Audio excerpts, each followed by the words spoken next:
Magandang umaga, ako si Arceline C. Tolentino at ating tatalakayin ang kwento ni Cabe Santales sa Kabanata 4 El Filibusterismo. Ito ang mga tauhan ng mababanggit sa ating kabanata. Tandanselo, siya yung matandang ama ni Cabe Santales at tumulong kay Basilio noong siya'y bata pa. Cabe Santales, anak ni Tandanselo at naging kabesa de barangay. Lucia, anak ni Cabe Santales na namatay dahil sa malaria. Tano, anak ni Cabe Santales na natirang buhay pagkatapos ng trahedya. Huli, ang babae anak ni Cabe Santales na nagtrabaho bilang katulong para makabayad sa pantubos ng kanyang ama. Basilio, ang kasintahan ni Huli. Mga praile, sila mga taong nag-angkin ng lupang pag-aari ni Cabe Santales at nagpataas ng buwis. Mga tulisan, sila mga taong nagkidnap kay Cabe Santales dahil sa kanyang yaman. Hermana Penchang, sa kanya namasukan si Huli bilang katulong sa kanyang bahay. Atin naman talakay ng mga talasalitaan sa El Filibusterismo, Kabanata 4. Kabesa de barangay, pinuno ng isang barangay o komunidad. Malaria, isang malubhang sakit na karaniwang nanggagaling sa kagat na lamok. Tubuhan, lugar kung saan tinatanim at tinalagaan ng mga tubo. Buwis, ang halagang binabayad sa gobyerno para sa pag-unlad ng mga proyekto nito. Pantubos, ang halagang binabayad bilang kapalit sa kalayaan ng isang tao. Nobyo, kasintahan o minamahal. Abogado, isang profesional na may karapatang magrepresenta sa korte. Atin ang talakay ang Kabanata 4 na si Cabe Santales. Si Tandanselo ang tumulong kay Basilio nung siya'y bata pa. Ang kanyang anak na si Cabe Santales ay naging kabesa de barangay na may 3 anak na sina Lucia, Tano at Huli. Namatay sina Lucia at ang asawa ni Cabe Santales dahil sa malaria, kaya sina Tano at Huli na lamang ang natira sa kanila. Dahil sa sipag at tiyaga, yumaman si Cabe Santales, nakipagsosyo siya sa mga namumuhunan sa bukid at nagsimula ng tubuhan sa isang lupa sa gubat.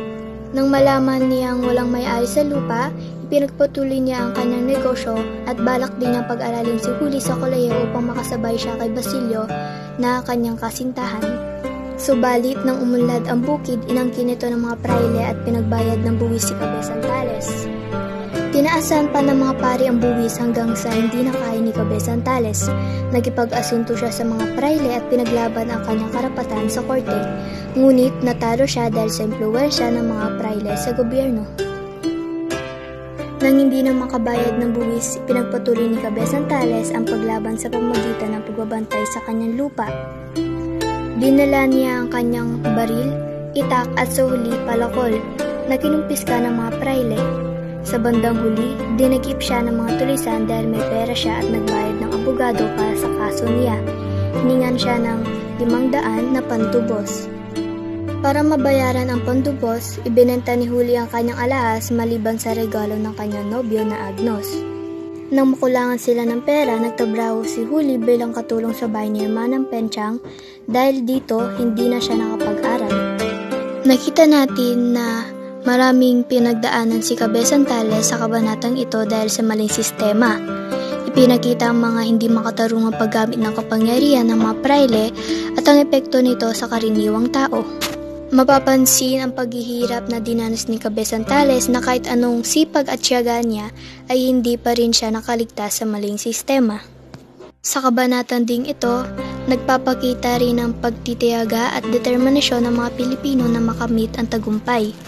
Sa kabila ng mga balikid at hindi makatarungang sistema, ang kwento ni Cabe Santales ay simbolo ng paglaban sa mapang-aping sistema ng praile at gobyerno. Sa kabilang dako, pinakita rin ang pagmamahal at pag-aalaga ng isang ama sa kanyang anak tulad ng pagpupursigi ni Cabe Santales na mapaunlad ang buhay ng kanyang mga anak. Ipinakita din sa kabanatang ito ang pagsisikap ni Huli na tumulong sa kanyang ama sa oras ng kagipitan. Ang mga pangyayari sa kabanatang ito ay nagpapaalala sa atin na sa kabila ng maraming pagsubok sa ating hinaharap, mahalaga pa rin na maging matatag at handang labanan ang mga anumang balikid upang makamit ang hustisya at tagumpay. At doon na nagtatapos ang ating Kabanata 4 El Filibusterismo na si Cabe Santales. Salamat po sa pakikinig at panonood ng kwento ni Cabe Santales.